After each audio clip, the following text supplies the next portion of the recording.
What is happening? Jordan, what the hell is that face? Are you in pain counting down from 5? Do you have diarrhea, stomach cramps? What did you catch that as well, Eric? I did. He's just an absolute twat. I don't understand why you're still here. Yeah, I don't know. What Jordan, I what don't know is what's it that happening. you would say you do here? It's there's been all kinds of issues counting down from 5. I mean, I've already made other stereotypes this week, so I don't want to go there. But Jordan, of all people, you should know how to count down from 5. This isn't that complicated of a math equation over there. We're just A, counting B, backwards from C, 5. And D. like he messes it up, we skip numbers. So you never know when the show's about to start around here. But we're live now. We're very happy. I'm going to give you to the town Chris of Williams, 10 to already give giving you out 5 no YouTube good. memberships. We appreciate it. If you haven't done it yet, as you're coming in, like the video, subscribe to the YouTube channel. Also, we're got the show streaming over in playback. I know there's no NBA game tonight. Josh and I did some watch along last night, and there's more NBA Finals games coming up as well. So be on the lookout for that. We're sponsored today by DraftKings Pick 6. You guys have Pick 6 questions. Eric is always the man to go to that kind of stuff. Eric, how are you doing today? Doing well. Doing well. I'm going to give you to the count of 10 to get your ugly, yellow, no good keister off my property before I pump your guts full of lead. How about that? 1, 2, 10. That's how Jordan counts. it's but like Jordan was in physical pain counting down from 5. He's like, can't believe I have to do this again. Man, I just got done with vacation. Maybe it's like amnesia from having been on Maui for a week and a half and then going to the great state of Minnesota. It's really tough to be Jordan Klein is really what we've learned. It's funny because I was talking with him about that before you got on because Eric was having some internet issues, but they resolved themselves right before the show started. Jordan was telling me, it's like, it's been really tough for me lately. I'm really going to have to relax and take some time off. Really? Because you went to fucking Hawaii? You need to take the weekend off and not do anything because you're so tired from being in Hawaii on vacation for 10 days? Fuck Such off. a tilting human. Fuck off. MLB DFS, though. That's exciting. Hello, MLB DFS Hit us fans. up in the Discord channel. Throw them into the YouTube chat. We'll be talking about them as we go. Yesterday's slate ended up being a pretty good one for me. I got third in the mini exposed to the Dodgers. They were my single entry team. How did last night's slate end up going for you, Eric? Yeah, I got third in the mini-max. Nice for them to decrease the mini-max so that I didn't make nearly as much as I would have on any other mini-max slate all year long. The first time I finished in the top 3 on a mini-max just happens to be the day that the Millie Maker NBA is going, and I won $500. Anyway, go ahead. Well orchestrated. Well done, DraftKings. I liked it. That is cleverness. That is. I didn't even 2x my money, and I finished third. Hey, third place is pretty good. Third place, pretty damn good. Thanks. I had 100% Sonny Gray. It didn't even matter. Like, it's funny. I had Sonny Gray. I can't remember. I either had 95% or 100% in last night. He was in almost all my lineups. But yeah, like it really didn't end up mattering. The top lineups all had him anyway yesterday. It was just absurd. Yeah, all the top lineups had him. Then Tanner Houck. I mean, obviously, glad that I boosted him, got to a lot more of him because he was pretty darn good. Hunter Green was really good. So if you got to that combination of two, like the guy who finished first had a stochastic avatar ahead of me. So he had the best lineup, I believe, on all of DraftKings last night, like 225 or whatever it was. Not that I ever think about points. It's always relative to the slate you're playing, but I just thought it was impressive that he won the mini-max by like 15 or 20 at the end of it. Yeah, and let's do it all again today. Try to figure out where we're going to be going, starting at pitcher, and only 2 payout pitchers on the slate, Eric. And also, pitcher exposure is fairly spread out today. We've got 2 pitchers north of 30% owned. There's only 1 other pitcher who's over 20% owned. So let's start here by talking about the 2 most expensive options that is Yamamoto as well as Nick Lodolo. Lodolo is 16% owned, pitching against the Chicago Cubs at $9,600. Yamamoto, he is in a very difficult matchup on the road against the New York Yankees. He is 12% owned. Do you like either of these payoff options, Eric? Because it's not great spots for either of them. Yamamoto has been terrific this year. I do think he's one of the best pitchers in baseball, but on the road against the Yankees, that's a tough ask. Yeah, it's a tough ask. I think, I'm going to have a little bit of exposure, but it's not like I'm running to the window to play either of these guys. It's a ballpark, and there's some power on the Cubs side of things. Nick Lodolo is my preference between the two. Yamamoto is the better pitcher.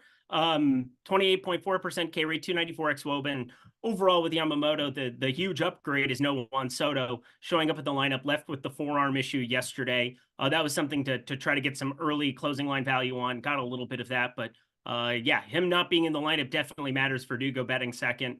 I still think Nick Lodolo is the guy that I'm going to have a little bit more of when it comes to the end of it. He's just limiting power enough there so that, yeah, it's Great American Small Park, but it feels like I think Nick Lodolo has more of the upside. Obviously, going up against the Yankees still without Juan Soto, a little bit freaky. I've got 8% in 150 of Yamamoto. I have 12% of Nick Lodolo, so I'm underweight to both, but a little bit more Lodolo. For me, I really don't love either of these guys. It's partially the price points and then as well the match. I know the Cubs offense hasn't been quite as good now as they were earlier in the year, but even with that aside, there's cheaper pitchers that I'm liking more. The field likes them more too. I would feel different if Lodolo is like 5% owned instead of 16%. It'd be a little bit different of a scenario for me. But yeah, I do prefer Lodolo to Yamamoto, but it's not saying much. I don't love either of these pitchers at their ownerships. Lodolo because he's 16%, then Yamamoto just such a tough matchup against the Yankees. And still, he's 12% owned. So some people are still looking to play Yamamoto on the road against the Yankees. If you were going to roster a pitcher against the Yankees, it surely does make more sense to do it on a day like today where Juan Soto is out dealing with an injury as opposed to when the team is fully healthy, but still certainly not an ideal matchup. So let's talk about the 8K range where we have a few interesting pitchers to talk about, Eric, because from 8K to $8,900, there's only 5 pitchers, but of those 5 pitchers, Garrett Crochet is 32% owned against the Red Sox. We've got Chris Bassett, 23% owned, pitching on the road against the Oakland A's. And then Michael King is 26% owned at home against the Diamondbacks. The other 2 pitchers in this range, Framber Valdez, who I don't know what the hell to make of Framber Valdez this year. He has been all over the place. It's mostly been bad, but every once in a while, he like spins a gem for no reason. So Framber Valdez, he is $8,200, 12% owned against the Angels. Good matchup for him. Bryce Miller, who's also had a solid year, he is just 1% owned against the Kansas City Royals. Who's your favorite of the chalk options? Crochet, 32% owned against Boston. We had Bassett, 23% owned against the A's, and then Michael King, 25% owned against the Diamondbacks. If you're picking one of these pitchers, which direction are you looking to go? Garrett Crochet for sure. This is definitely going to be somebody I'm overweight to. Over with our friends at Pick Six, the sponsor of our program, the best place you could possibly be playing projections / props on a day-to-day basis. 7.5 strikeouts thrown is the listed level there for Garrett Crochet. Now, I'm not going to probably end up touching that over on Pick Six, but gives you a good gauge. When you go over to Odd Shopper and you're shopping your favorite sports books, your favorite pick'em sites, and paying attention to where these lines are set, 7.5 is a pretty nice little baseline to be getting for your pitcher. Boston, the number 1 strikeout rate in baseball against left-handed pitching at 28.3%, just 100 WRC plus. I will say that having Tyler O'Neill back isn't exactly ideal in terms of what could potentially end up happening from a bomb perspective, but having Tyler O'Neill in there batting 5th with a 33.3% K rate, that definitely feels good, knowing that he's higher up in that order. You get Bobby Dahlbeck in that lineup. That was the first thing that I wanted to pay attention to, is making sure he got in there. He's batting 8th today. He strikes out at the highest rate of any qualified batter over 25 batted ball events. That would be 47.7% strikeout rate for him. Up and down this lineup, you have Jarren Duran, you have Rafael Devers, a couple of lefties. You have a newbie in Jamie Westbrook. Congratulations to him on his first home run yesterday, but my dear God, does he look good for me? 48% Garrett Crochet.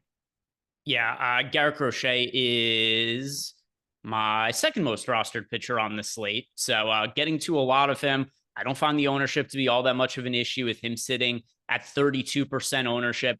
The matchup against the Red Sox, it's not necessarily like the easiest matchup in the world. You mentioned Tyler O'Neill and whatnot, but Crochet has such good strikeout stuff. I mean, his over-under for strikeouts today is 7.5.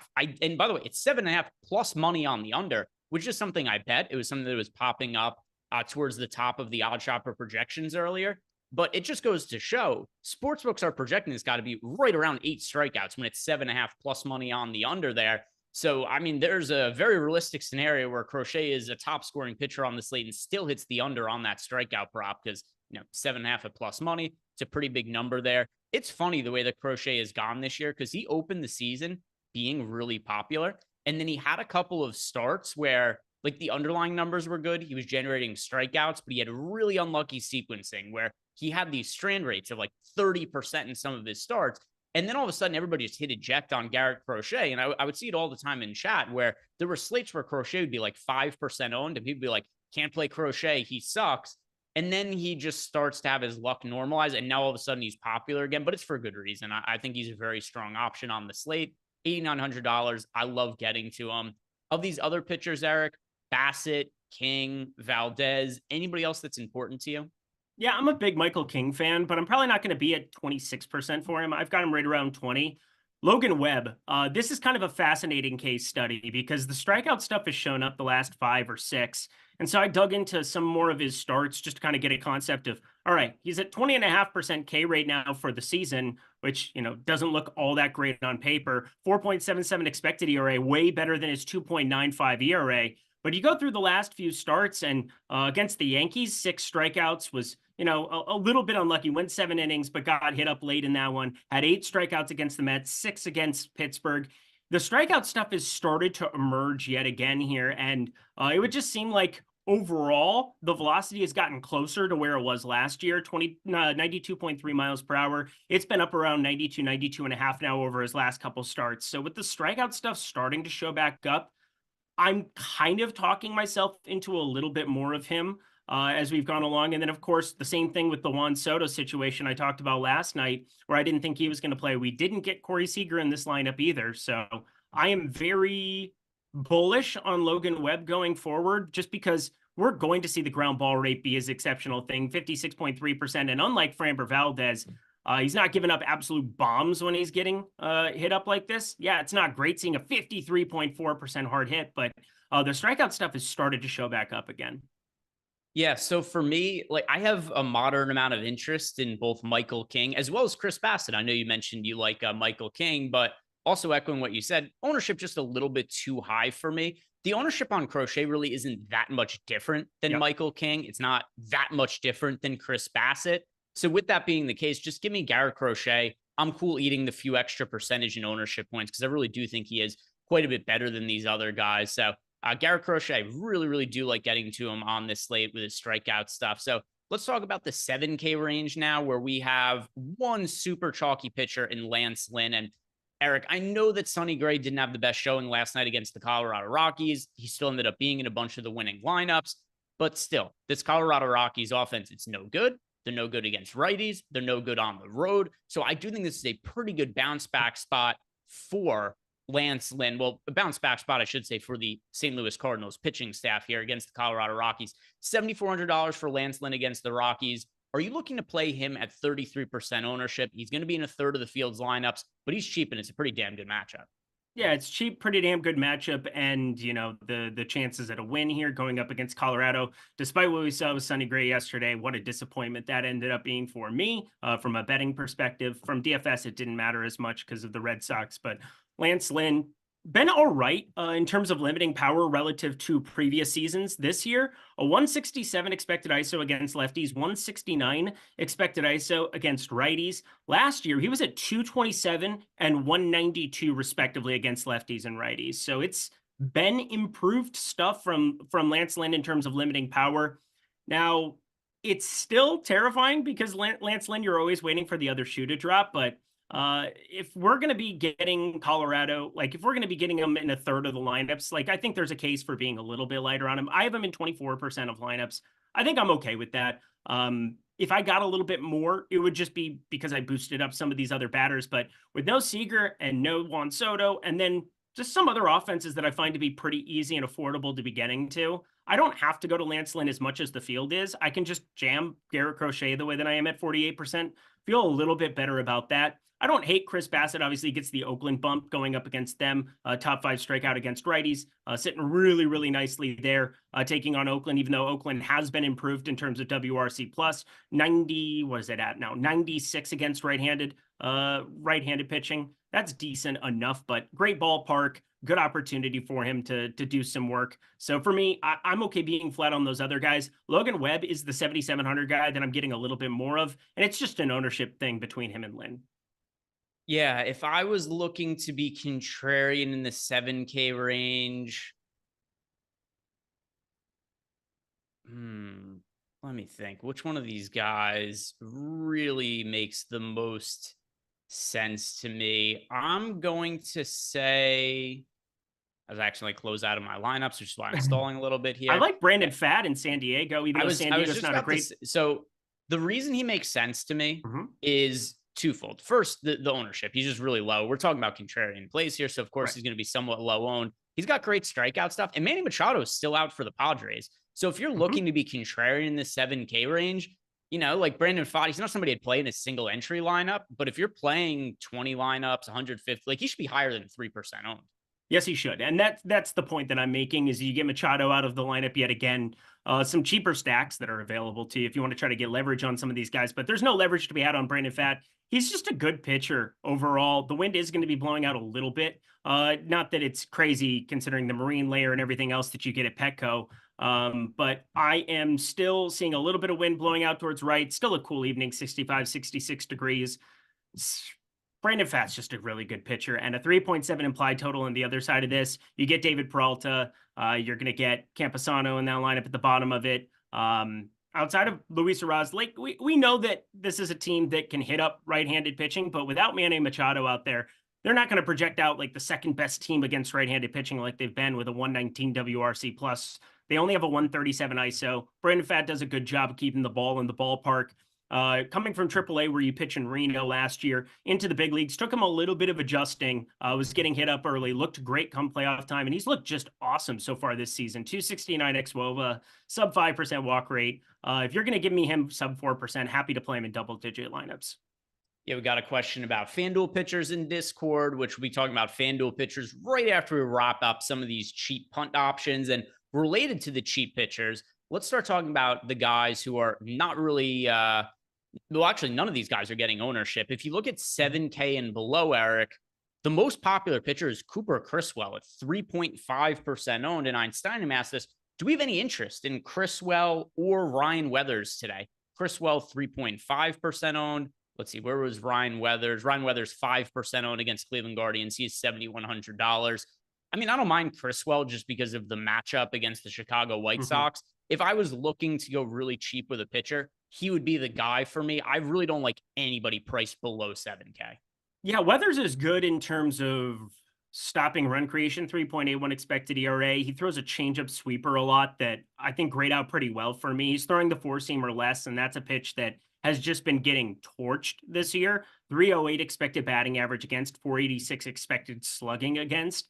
He needs to throw that less and less and less. The changeup and the sweeper, those grade out well, but he is going to be feast and famine, I think, because he has good run value on like a lot of his main pitches. Fastball run value even is all right, despite getting hit up. I think despite seeing 11 strikeouts against Texas, 7 against Arizona, this is a spot where you're taking on a team in Cleveland that just doesn't strike out a lot. They haven't for years now. I know that they strike out a little bit more against lefties at 22.2%, but that's still relatively low. So I'm not looking for Weathers to go completely ballistic here in this spot. I definitely prefer Criswell. His line over on DraftKings Pick 6 is at 4.5. I basically just copy paste that into my sheet. Looks like it's grading out okay for me, but I think the contrarian guy, if I'm going to play somebody sub 5% that isn't Brandon Pfaadt, who we already talked about, Hogan Harris is 6,500, and I don't like Cody Poteet going up against the Dodgers. That just sounds like a terrifying little proposition. Austin Gomber, I want to get to the righties there. I think everybody kind of does. Daniel Lynch is terrible. Griffin Canning's terrible there. But I am pretty sure I'm going to have some Hogan Harris at 6,500. The stuff has been good enough that at like a 0.5% ownership, I'll take a couple of shots on him. And, you run into 4 or 5 strikeouts and get him to go 5 or 6. I think the ballpark is going to keep it together for him enough that I'm willing to take shots on a guy like that in 5-6% of my lineups. We don't have that lineup in right now, but with Davis Schneider leading off, that's always something where I constantly see somebody who's at 27% for a strikeout rate over the course of this season, who, against a lefty, you definitely assume he'll be leading off. That's a nice strikeout opportunity if you get to face him 3 times. Any other pitchers that are of interest for you on DraftKings? Nope. We kind of hit the gamut. Do you have any Logan Allen considering it's Miami and Miami? No, it's just kind of unnecessary for Yep. today. Also, Logan Allen, when we were talking about some strikeout props, I mean, Logan Allen's another one. His strikeout prop is like 4.5 today. So another one that was showing up towards the top of the board on OddsShopper earlier today, where, I open up this morning to place my initial bets and I see Logan Allen under 4.5 strikeouts at plus money is one of the top bets for the day. And I'm like, I don't know, pitching against Miami. And then you look at his numbers because also, there was a point in time where, you and I liked Logan Allen. We were playing him in DFS, and I was like, let me check out what his numbers are this year. They stink. He's been terrible. He's a sub replacement level pitcher this year.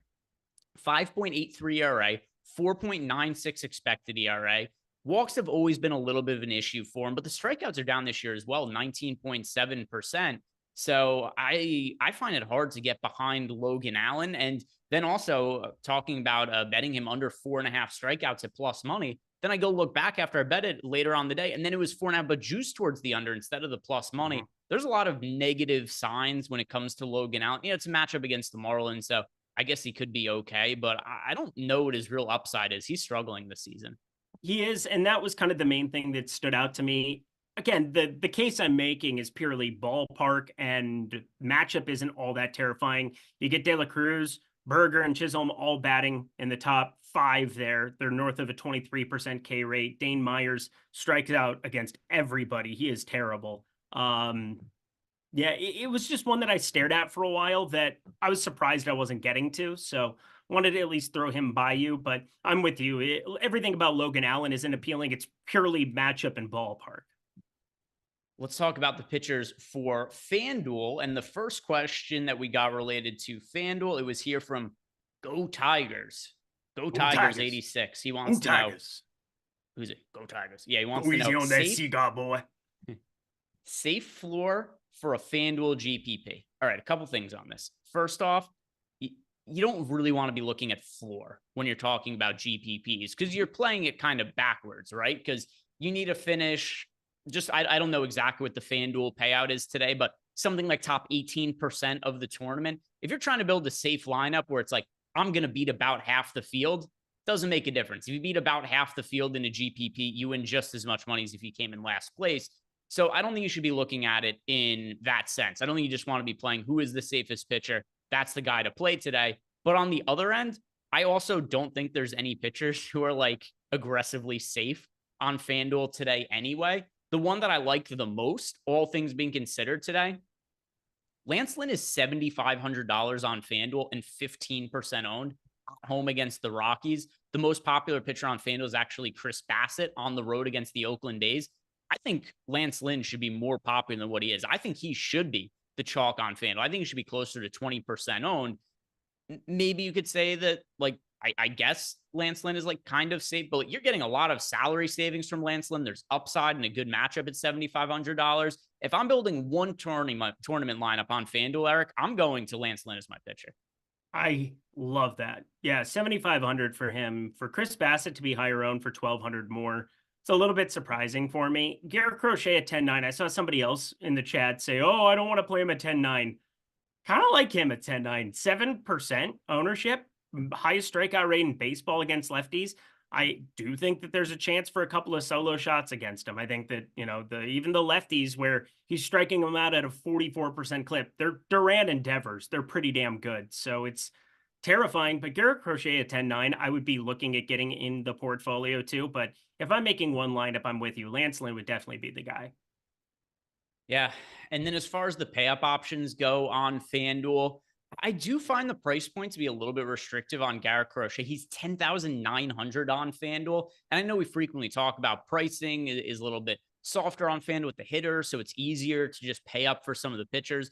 But I don't know. There's a lot of good pay up offenses today. And that price point I do find to be a little bit of an issue with Crochet. And then Yamamoto is surprisingly 13% owned on FanDuel, the third most popular pitcher on the entire slate on the road against the Yankees. Are there any pay up options you're really liking on FanDuel? I found the ownership to be a little weird.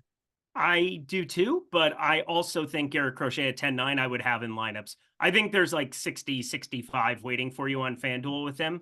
where I would want to be taking some shots. If I'm playing 10, 20 lineups, depending on what tournament you're playing in over there, if you're playing 150 in the nickel or the quarter, I think getting to some Garrett Crochet is just fine. I would want to be overweight to 7% for sure. Especially when you talk about some of these other stacks that are kind of appealing to get to from a contrarian perspective on FanDuel. First off, the pricing isn't as prohibitive, but if you avoid the Dodgers, if you avoid, Cubs pulling some ownership both sides. We have the Cubs popping in the Sims tool quite a bit, but I'm thinking that you can get to some Yankees without Soto a little bit easier. You can get some Texas against Webb without Seager a little bit easier. We have pretty soft pricing, I would say, for the 10 games going on. A lot of these expensive offenses or expensive pieces of offenses, that being Milwaukee or Atlanta or Baltimore, they're going on in the other slate, so you don't have to deal with that here on the main slate. I think, yeah, I would be just fine getting to Garrett Crochet on FanDuel. Anything else that stands out to you about FanDuel? Kind of the same what we talk about all the time. The pitchers on FanDuel are generally pretty similar to the pitchers on DraftKings. And if I'm paying up for one pitcher, I still do like Crochet, but this is a slate where I actually prefer to go cheaper on FanDuel. But anything else that's of note to you about the pitching options? Yeah, Lance Lynn, 7,500. I think we both identified being the guy that you want to play the most. I would definitely be way overweight if I were playing FanDuel today. I would be trying to mix in Garrett Crochet. I wouldn't really want to play Framber Valdez. Michael King's 9,500. Yamamoto, 9,900. Surprised to see where their ownership's at. Again, I'm not going to be playing over there today because I didn't reserve lineups. But if I'm playing FanDuel, I think it's even more advantageous to take some large stands where ownership just kind of looks wrong to me right now. And, Brandon Pfaadt, 8,200, I'd be mixing him in at 2%.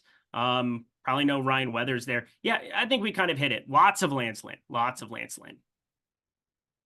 And one other thing to answer here before we go to Jordan, get ready to pull up the lineup generator, is Nicholas Robertson in chat said, is Bregman in the lineup? Still undetermined. I believe the Astros are the only team that Astros and Blue Jays, the only two lineups that aren't out yet. So Bregman's status kind of up in the air. We don't know whether he's going to be in or out. One thing that is, I think, potentially interesting as we start to build lineups, talk about stacks here in a second. The Astros are expected to be really popular, but if we don't get that lineup before lock, what does that mean for Alex Bregman and other guys with that potential? And Kyle Tucker is more important to me. Kyle Tucker is the guy who matters the most for Houston. My assumption is that Houston ends up being the last lineup that we get because you're waiting on two pretty gigantic pieces.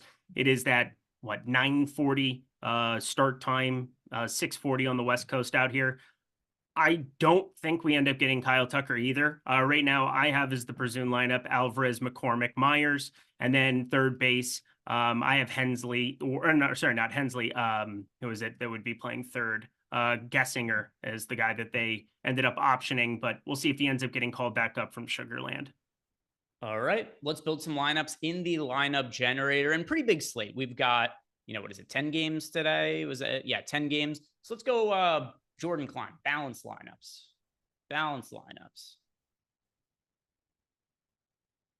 And let's see what it is that we are going to be getting to. We've seen a good amount of Astros, good amount of Mariners.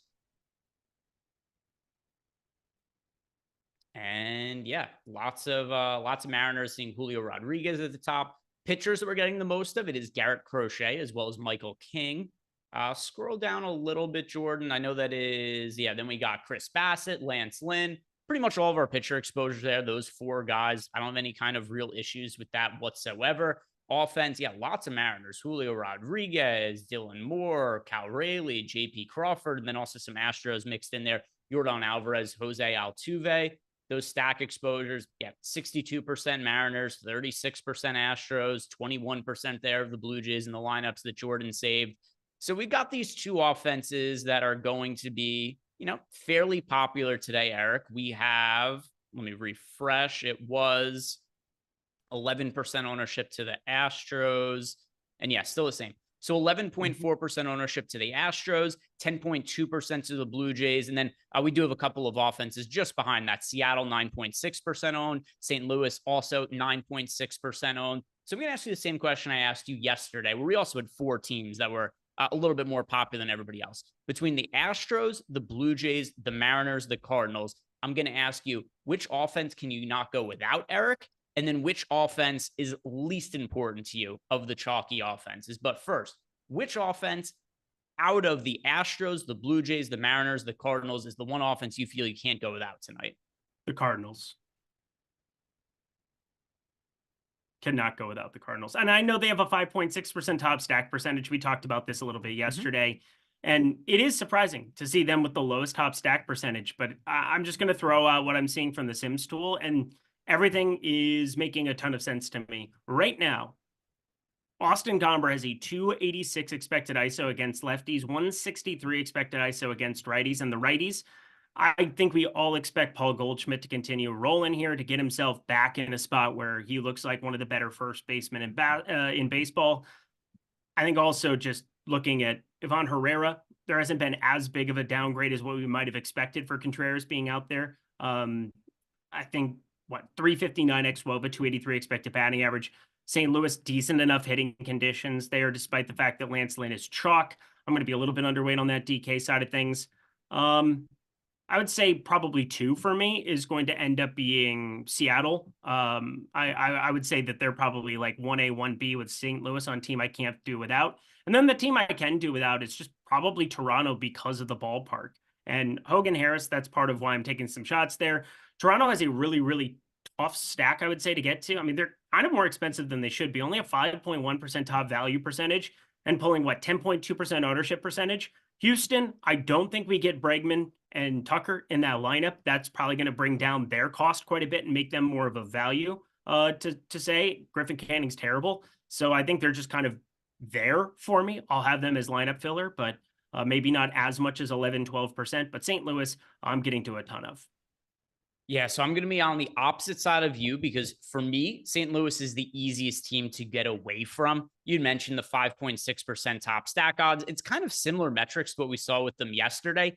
Individually, I like these hitters as one-offs. I'm just nowhere near the field in terms of my overall stack exposure to them. But I've got a good amount of lineups with Paul Goldschmidt. I think Paul Goldschmidt is one of the best overall hitting options on the slate. He remains fairly cheap, but Cardinals, not a team that I'm going to be stacking up all that aggressively.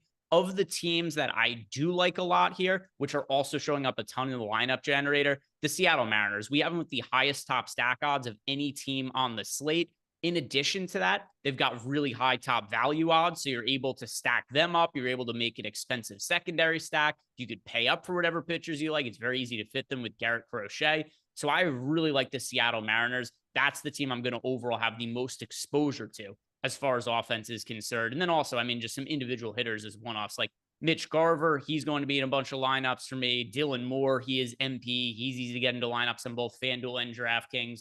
But for single entry, Eric, which direction we want to go for single entry? Because this is where it gets a little bit tricky to me because we've got a lot of ownership going to the Astros. I think they're going to be super popular in single entry. Same with the Blue Jays, the Mariners, and the Cardinals to an extent as well. So are you going to play one of these teams in single entry? Are you going to look for leverage? Are you going to go to a low-owned team? Which direction are you looking to go? Something that I wish more fantasy analysts or just people in life would say. It's okay to say, I don't know. I don't know what you're supposed to do in single entry today. I can tell you what I'm currently doing. I think that's live to change between now and lock, and it should be malleable. I mean, it's like when you get a late scratch. It's like for me, I'm just kind of updating ownership, looking at my lineups, redoing it. I don't even know which pitching combination I want to go to. I do think I want to avoid Lance Lynn, considering he's the chalk primarily everywhere, and I do want to play Garrett Crochet, but who I want to have be my SP2, I have no idea. Who I want to have be my primary stack, I have no idea right now. It is currently the St. Louis Cardinals, but obviously talking through some of that, they're going to be popular. They have a low top stack percentage. I think getting away from them in single entry makes a lot of sense. I think I'm kind of talking myself into some Dodgers. I think maybe getting to the Dodgers against Poteet. We don't know a ton about him at this point in time. I think he looks as though he'll be all right going forward, but this is still a Dodgers team that isn't pulling crazy chalk, and the hitting conditions are phenomenal. Despite the 3.408 expected ERA for Poteet, you're talking about the Dodgers in Yankee Stadium, wind, goodness, heat, everything is kind of being checked to potentially get to the top of that order, and then getting contrarian with an SP2. I'm kind of toying with Hogan Harris and then maybe going to Dodgers in single entry. But what are you planning to do? Because again, I have no idea, and that's an okay thing. Yeah. So I was earlier in the day, I was kind of leaning towards the Red Sox just because I think Crochet is going to be so popular in single entry today. The problem, though, is Crochet's ownership has come down a little bit. The Red Sox ownership has gone up a little bit, and their top stack odds have gone down. So, like earlier in the day, it looked like the Red Sox were going to be the team for me, but I don't feel quite as good about that anymore. So now I'm at a point where I'm looking more towards the Seattle Mariners, where even though they are popular, we do have higher projected ownership to the Toronto Blue Jays as well as the Houston Astros. So maybe we could get somewhat not crazy ownership on the Seattle Mariners, but I mean, even that gives me a little bit of pause. Let me think if there's anybody else. Yeah, If I I was think it's a locking the really lineup right now, tough. I do have it earmarked for the Red Sox. I don't feel great about it though. Normally there's like two lineups that I build, and then I'll have like, like in the 121, or if I'm playing like the 44 today or whatever it might be, I'll always pick between like two or three lineups. I'm going to give myself some options. I have like 5 lineups that I'm looking at right now, and I kind of like all of them for different reasons. Again, I like the Harris idea because I think Toronto's probably going to end up pretty popular in single entry still. Not crazy popular. I do think it's going to be more flat than normal, but there's always like a stack or two that stand out to me. That isn't really the case today for single entry. I think it's going to be very tough to know where that chalk lands. The other part of me wants to maybe play 5-3 with the 3 being Houston and just getting to the pieces that I think are going to replace Bregman and Tucker. Potentially, even Cabbage could end up being the guy there, and then having some late swap opportunity. And that's where I'm thinking like St. Louis as opposed to the Dodgers, purely because the Dodgers are expensive. Playing them with Crochet is a little bit limiting. But if you get a guy in Cabbage to be 2,300 or whatever in that lineup and replacing Tucker, and if you get, a Hensley or again, what is that guy's name? Kessinger, if they end up having called him up. I was looking on Twitter. I couldn't find anything on it. It sounds like he's still at AAA. So maybe Bregman does end up in this lineup, and then you could get different with him. He's only 4,100 today against Griffin frickin' Canning. So I think single entry is a fascinating case study today. Yeah, I really strongly feel the best way to play single entry in baseball is getting leverage. Yes.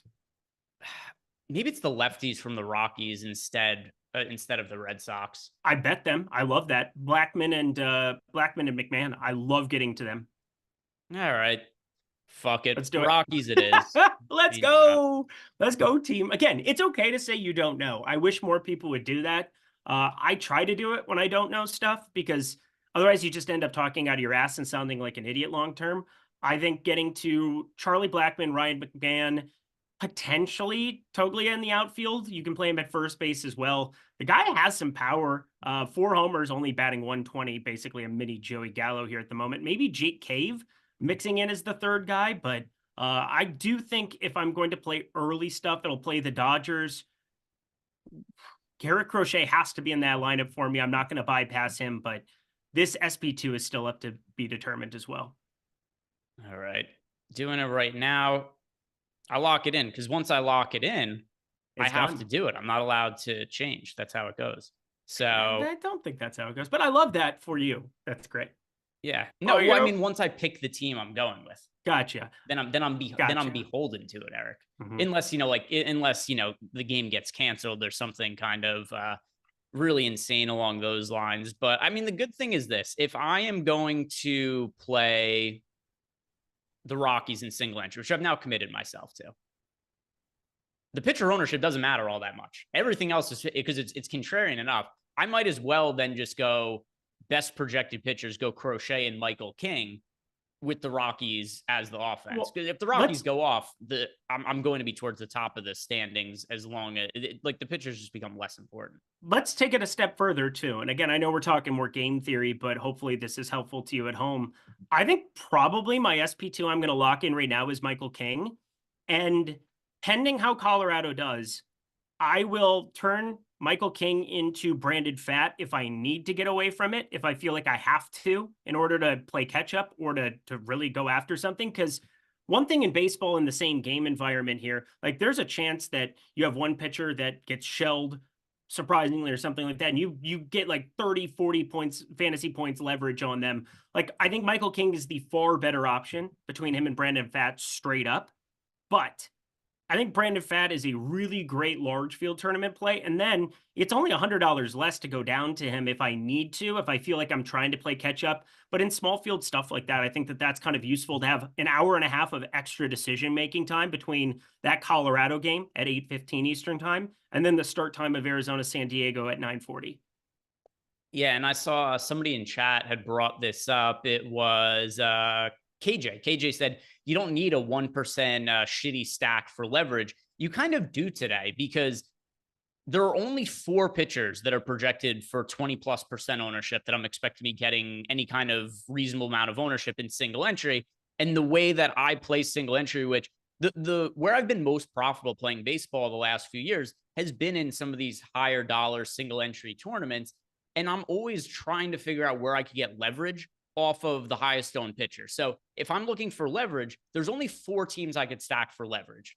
It is the Oakland A's, the Arizona Diamondbacks, the Colorado Rockies, the Boston Red Sox. So the comment being that it doesn't have to be a 1% owned team, it kind of does because all of those teams other than the Red Sox are 1% owned. Great point. And so if I don't want it to be stacking against Garrett Crochet, which I didn't feel great about doing, then yeah, by default, it kind of has to be a shitty 1% owned team.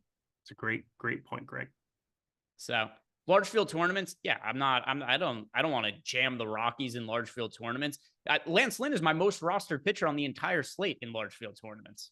I'm stacking the Rockies in single entry though. Let's fucking go. Let's do it. Anything else that stands out to you about these lineups? I see we got a bunch of Jordan as a one-off, a bunch of Ohtani as well. Those are 2 of my most rostered individual hitters. Bregman is in. Kyle Tucker is out. That was the news. So I think that's what I just saw from somebody in chat there. Let me see if I can find the lineup. I haven't seen the lineup on Twitter yet. Yeah, I got it. It is Altuve, Bregman, Alvarez, Pena, Diaz, Myers, Caratini, Abreu, and Cabbage. So there is no Kyle Tucker in the lineup, but Bregman is confirmed in. So we had Nicholas Robertson earlier asked if Bregman was going to be playing. We could confirm. Yes, he will be. He's in the lineup. We're looking at these are the FanDuel lineups. Look, Jordan operating like a ninja again. Didn't even notice it. So we've got the FanDuel lineups up now. And pitchers on FanDuel. Michael King is showing up the most, followed by Chris Bassett. Keep scrolling down. I'm curious to see. Yeah, some Lance Lynn there. Yeah, so lineup builder was really struggling to get all the way up to Garrett Crochet, which does make sense when you look at the hitters we're getting the most exposure to. Ohtani, Jordan Alvarez, Julio Rodriguez is towards the top, Jose Altuve. If you're going to roster these kinds of hitters, yeah, it's going to be difficult to fit Crochet into some lineups. So click on the stack exposures now, Jordan. By the way, if you guys want to sign up for the lineup generator, less than $15, sign up using the link we have below. Player projections, ownership projections, they're in here. You also get access to our Discord channel. Mariners, Astros, Dodgers, Cardinals. Those are the only teams we're really getting a meaningful amount of exposure to in our FanDuel lineups. If you're building one FanDuel lineup, Eric, which team would you be looking to stack? Up what I just ran for FanDuel. It is going to be is it Seattle for you again? No, I would actually say Cincinnati on FanDuel. They're picking very, very minimal ownership. So large field tournaments, I think the Reds are looking like a fairly under-owned team. Yeah, I think St. Louis would be my answer again. I know that's not Greg's favorite, but top stack percentage. It's actually more comparable over on FanDuel in our top stacks tool as well. So 6.1% top stack, 8.2% ownership share. I feel good about St. Louis there. I just ran 150. Cincinnati not really showing up a ton for me, but yeah, it definitely makes sense. Great ballpark. Going up against Justin Steele hasn't been Justin Steele here lately. Late start to his season.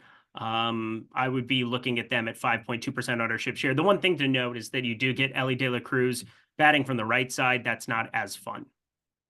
Yeah. Well, it seems like strikeouts no matter what side of the plate he hits from these days. But that aside, I think Ellie's probably going to be pretty fine going forward. Neither here nor there. But yeah, I do agree with you that I don't think that the ownership on the Cardinals is nearly as problematic on FanDuel. It's like DraftKings, they're really chalky. FanDuel are just kind of like middle of the road in terms of ownership. So yeah, I feel better about the Cardinals with what their ownership is on FanDuel than I do on DK. But for me, Cincinnati Reds against Justin Steele, like I'd said before, really low ownership on Cincinnati. Steele, I think, is going to be certainly fine going forward. But this Reds offense, when they're at home in Cincinnati, hitter-friendly ballpark, being able to get them at low ownership, it's a team that steals a lot of bases, hits a lot of home runs, a lot of fantasy upside there. They're a much better fantasy offense than they are real-life offense. And the same goes for Ellie De La Cruz. For all his struggles that he has had as of late, Ellie De La Cruz gets on base once. It's kind of a stolen base in the second. He's probably going to score a run. It's pretty easy for him to rack up fantasy points in a hurry. Some questions that we're getting in Discord. And by the way, real quick, anything else you want to add about these FanDuel lineups, Eric? Nope. Looks good. All right. Einstein wants to know any interest in the Cubbies. Cubs going up against Nick Lodolo today. Eric, are the Cubs a team that you are looking to stack up? Quite a bit of 2 and 3 mans of them. I'm looking at my top overall stack in the Sims tool is a Cubs Dodgers stack with Crochet, Webb, and going 5-3 Cubbies, 3 Dodgers. So take that for what you will. Again, it would look like it's I've got another one. Cubs with the Yankees there. Cubs showing up in a lot of my top lineups, yet they're only in 7. Well, 7% is a decent enough number based on what we had earlier. Let me pull that up here. I just had the FanDuel stuff open. And over on DK. They're reasonable. They're a reasonable stack. It's one, like, if you have like 5 to 8% exposure to the Cubs, if you're playing 20 lineups and you have them in 1 or 2 or something like that, I think they're a reasonable offense. Not a priority or anything like that. But yeah, I think the Cubs are a team to be getting to a little bit today. And then, hey, I'm Drew says, hey, started to be a little bit late, but what are the DK cash game plays for today? Yeah, at pitcher, Garrett Crochet and Lance Lynn. Offense, probably a lot of Astros hitters. Yordan Alvarez, some Mariners hitters mixed in to save salary. Mitch Garver is my favorite catching option. And then you probably want some of the Cardinals as well, like Paul Goldschmidt's a really good source of salary savings. Mason Wynn, some combination of those players, I think, which should direct your cash game lineup for today. Hey, I'm Drew. Anybody else you would consider a really strong cash game option, Eric? Yep, you hit them all. All right. Let's go back and make sure we didn't miss anything in chat, which we did not. We're all caught up there. So let's round out the rest of the stacks talk about here. And then we're not all that far away from lock. But Eric, what are the teams you're getting the most exposure to overall as stacks in large field tournaments? Stacks I'm getting to the most. I just updated and put in my final stacks there with the Houston lineup. Houston now number 1 for me. Dodgers number 2. I'm very flat up here. So 19% getting to Houston, 17% getting to the Dodgers. I'm getting to 13% Toronto. I'm now up to 10% here of the Cubs, sitting at 10% of St. Louis, but I have a lot more of them as 2 and 3 mans, the way that Greg had talked about a little bit earlier. I have 9% Boston. I have 8% Yankees. I have 5% San Francisco we haven't talked about yet. Michael Lorenzen I still think is not as good, and this is a ballpark upgrade for San Francisco, so I think that that's all right. And then just like 1 and 2 of everybody else, except for White Sox, 4%. That's a little surprising. So for me, I've got 4 teams that I kind of honed in on. A lot of them are ones that you had already mentioned, Eric, but for me, the Red Sox, the Dodgers, the Astros, the Mariners being the team that I get the most of.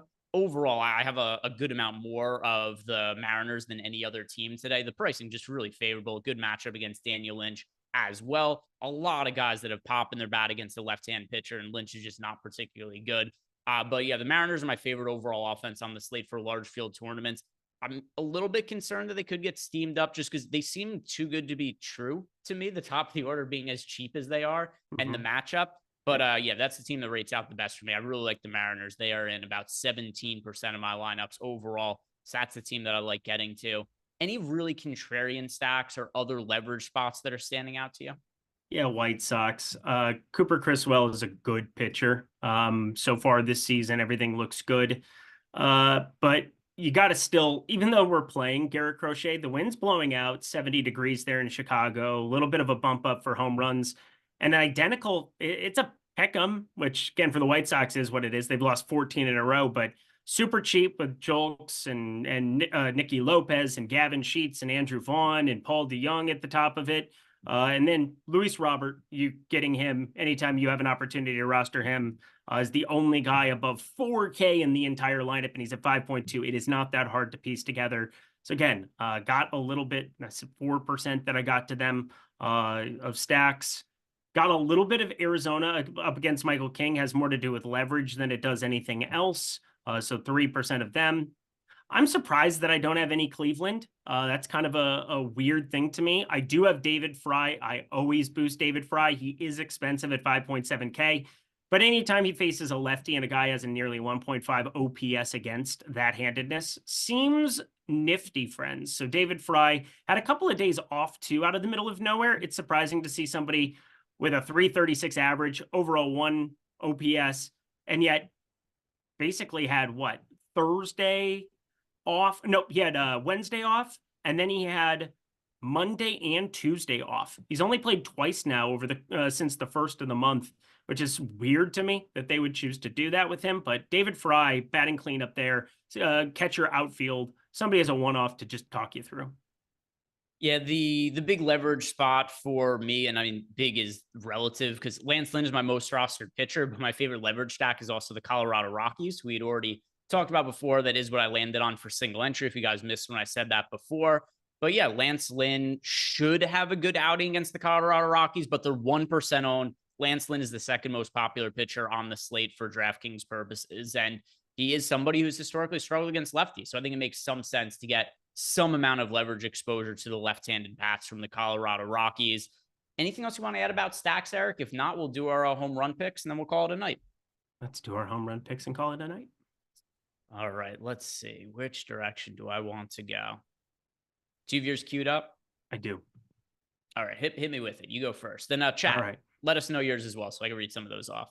I don't know how it's not Ryan McMahon. Plus 600, sending there over on FanDuel. Bet it this morning, still looks so phenomenal. Charlie Blackmon plus 800. I ended up putting a quarter on him too. Feel pretty good about that. Feel pretty good about both of those lefties there at the top of the lineup.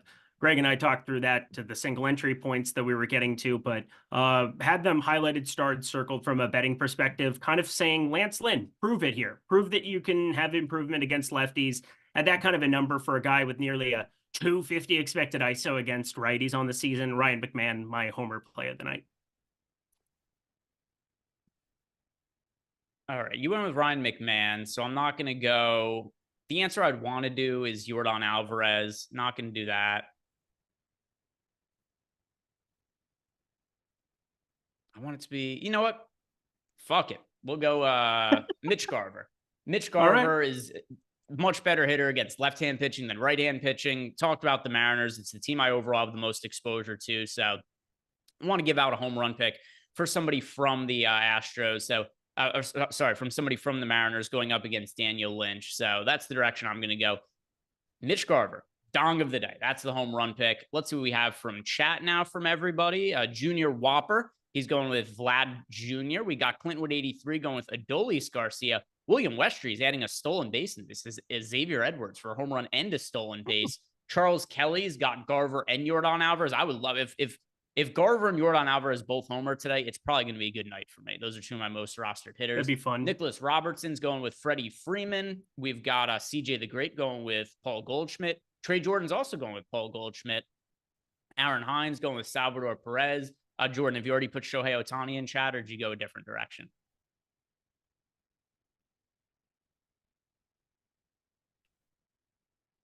That's on brand.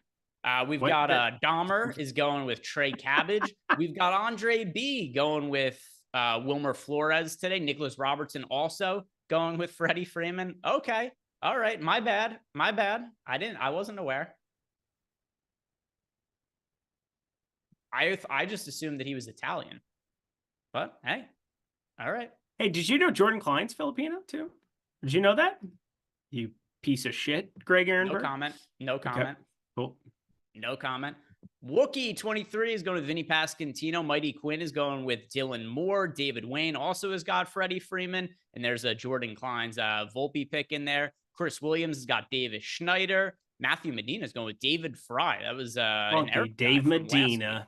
David Wayne also going with Charlie Blackmon there. And then we've got Riley Shaffrey's got Nolan Gorman and Patrick Wisdom. And then Skittles has got Judge and Yordan Alvarez and Will Smith. So guys, that's going to do it for us. Thank you very much for watching. If you've not done yet, like the video, subscribe to the YouTube channel. If you're playing DFS today, which, I mean, you're watching the show, you probably are. Play with the Stochastic Avatar. We've got our new Hall of Fame program. Get all kinds of cool prizes. We've revamped the prizes, and the only thing you have to do is just play DFS with the Stochastic Avatar. When you win a GPP, tweet at us at the Stochastic Hall of Fame. You get included in the Hall of Fame segment. You get some cool prizes. Just download Stochastic Avatar and put that on FanDuel, DraftKings, wherever you're playing, then tweet at us when you win. Guys, thank you very much for watching. Hope you have a great weekend. I'll see you guys back here Monday. Peace out.